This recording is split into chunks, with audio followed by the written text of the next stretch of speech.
I've been working on some of the scenery work here, and I had just started it, and then had to do some other things, so I got away from it. So I'm thinking about maybe running some trains today. There's Sadie with me out here in the building, and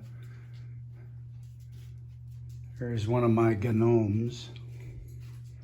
And what I was thinking about doing is running some trains along here in the lower level. Oh, what's this? Looks like I won't be running trains today.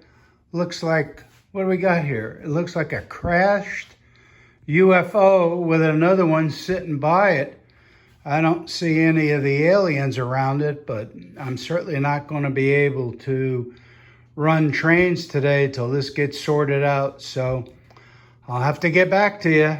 See you next time. Bye.